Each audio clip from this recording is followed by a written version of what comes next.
Bayangkan seorang pelancong dari Timur Tengah, Ahmad namanya. Ini kali pertama dia menjejakkan kaki ke Asia Tenggara. Dalam fikirannya hanya satu persoalan. Adakah mudah untuk saya melancong tanpa risau soal halal dan ibadah? Dia memilih Malaysia. Dan apa yang berlaku selepas itu langsung mengubah persepsinya tentang dunia pelancongan. Bab 1. Negara kecil, impak besar.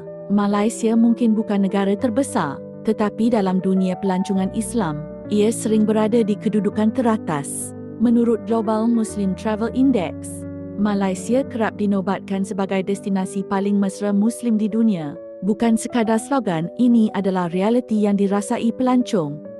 Bab 2. Pengalaman tanpa risau. Setibanya Ahmad di Kuala Lumpur, dia terkejut. Surau mudah ditemui di pusat beli belah. Hotel menyediakan arah kiblat dan sejadah. Makanan halal di mana-mana. Dari restoran mewah hingga gerai tepi jalan, semuanya jelas status halal. Ini bukan perkara biasa di banyak negara lain. Bab 3. Syurga makanan halal dunia. Ahmad mencuba nasi lemak buat pertama kali. Kemudian sate dan juga roti canai panas dengan teh tarik. Dia tersenyum dan berkata, saya tidak pernah rasa begitu bebas menikmati makanan di luar negara. Malaysia bukan sekadar menyediakan makanan halal, ia menjadikannya pengalaman budaya. Bab 4. Dunia sedang memerhati. Apa yang menarik, bukan hanya pelancong Muslim yang datang. Pelancong bukan Muslim juga mula memilih Malaysia kerana kebersihan makanan, sistem yang teratur, hospitality yang mesra. Menurut laporan industri pelancongan, pasaran pelancongan Muslim global bernilai ratusan bilion dolar dan Malaysia berada di barisan hadapan.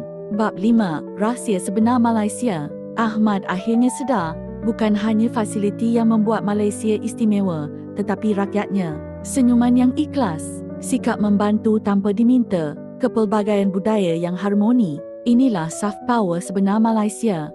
Kenapa ya masih banyak Muslim yang belum sadar hal sepenting ini? Kalau ke Kuala Lumpur, biasanya pasti langsung ke Jalan Alor. Tapi nggak banyak yang tahu kalau aku nemu 2 tempat yang isinya makanan halal semua. Jalan Alor tetap boleh dikunjungi kalau sekedar buat nikmati suasana atau jalan santai. Tapi kalau soal makanan, banyak stand yang di sini jualan makanan non halal dan beberapa juga pakai dapur dan alat masak yang campur. Jadi kalau mau lebih tenang, ada pilihan lain yang lebih aman buat kita. Dan jujur ini jarang banget ada yang bahas. Lokasi pertama ada di Wangsa Maju dan satu jalan ini isinya makanan halal semua. Dan yang jual juga Muslim, jadi kamu gak perlu khawatir dan bisa makan dengan tenang tanpa rasa ragu. Dan pilihan makanannya juga banyak banget, dari yang manis, asin, gurih sampai western dan makanan tradisional semuanya ada. Dan yang paling penting, semua makanan di sini harganya terjangkau. Dan yang kedua ada di Kampung Baru. Tempat ini terkenal sebagai spot makanan yang halal dan banyak pilihan makanan lokal yang enak banget. Jadi kamu bisa kuliner dengan lebih tenang tanpa rasa khawatir. Kalau malam hari, suasana di sini juga hidup banget, gak kalah deh sama Jalan Alor. Sekarang kamu udah tahu kan di Kuala Lumpur bukan cuma Jalan Alor, ada juga tempat lain yang bikin kamu makan lebih tenang tanpa rasa ragu. Gimana? Kalian udah ada yang pernah kesini? Share yuk pengalaman kalian di komen. If you're looking for a Muslim-friendly stay in the heart of Kuala Lumpur, let me put you onto this gem. I stayed at Mercure Kuala Lumpur Shore Parade and honestly, it felt like home, but with better food and a rooftop pool. It's tucked right near Bukit Bintang, so you've got public transport, food and shopping literally at your doorstep. The best part is that every room has a Qibla pointer, super cozy beds, and you can even request a prayer mat. Honestly, it's those little touches that made a difference. The on-site restaurant is fully halal and the Malaysian dishes, elite. You don't even need to leave the hotel to eat well. They've got separate prayer rooms for men and women, a gym to keep your routine going, and a rooftop pool with skyline views. Dan baru-baru ni apabila kita ke Pulau Langkawi, kita tahu untuk Pulau Langkawi bersaing hebat dengan pulau di negara jajahan kita mungkin amat susah. Itu sebabnya mungkin kita akan memposisikan Langkawi sebagai pulau preferred Muslim destination.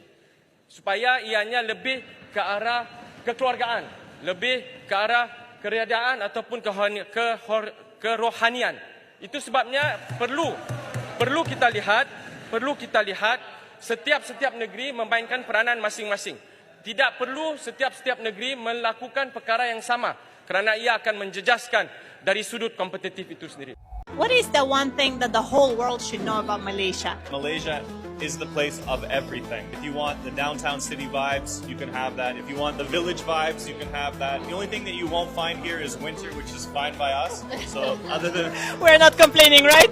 You don't have an issue with being Muslim openly and visibly. There is always a place to pray. You could be in an airport, you could be at a doctor's office, anywhere, a mall. Like, I feel like we brought in a lot of tourists. Not gonna lie. There's actually a lot of people that have even moved here because of our story and talking about being here in Malaysia. And so I'm really excited for this. Like, people are going to fall in love with the country, and it's such a great initiative. A lot of people, they want Islamic travel, they just don't know it. They don't want their children to be around a bunch of intoxicated people or naked people. The initiative here that they're doing makes it available for all people, so it's fantastic.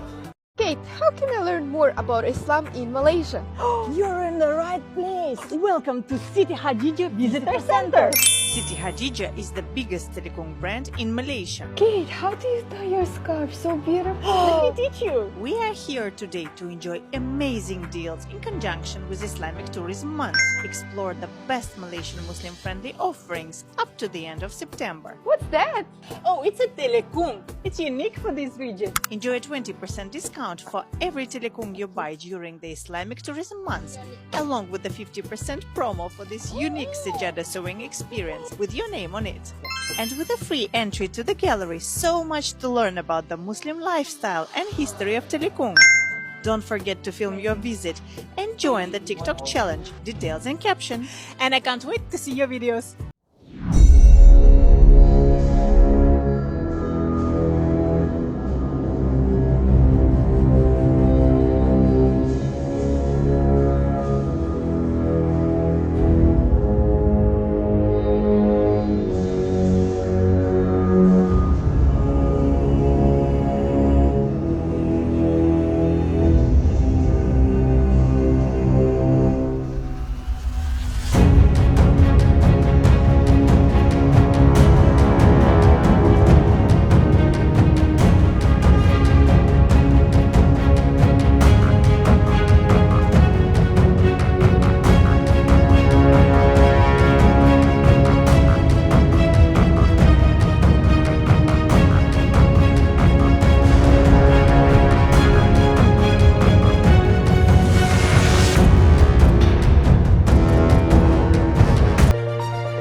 Perdana Menteri ketiga Tun Hussein On, serta tokoh penting lainnya. Jadi, selain menikmati keindahan arsitektur, kamu juga bisa merenungi jasa para pahlawan Malaysia.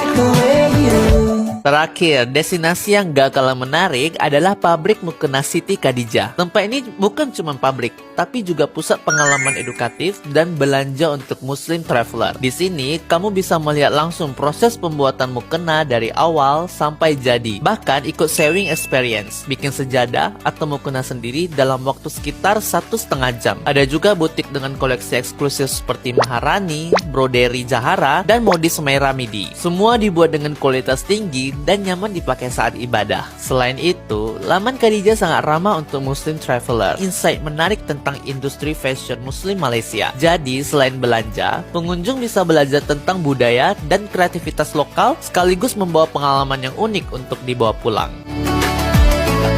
Nah, itu dia 3 destinasi Muslim friendly di Malaysia yang wajib dikunjungi. Mulai dari interaksi seru dengan hewan, keindahan arsitektur dan sejarah masjid negara, sampai pengalaman edukatif di pabrik mukena Siti Khadijah. Kalau kamu lagi rencana liburan ke Malaysia, jangan lupa masukin destinasi ini ke list kamu ya.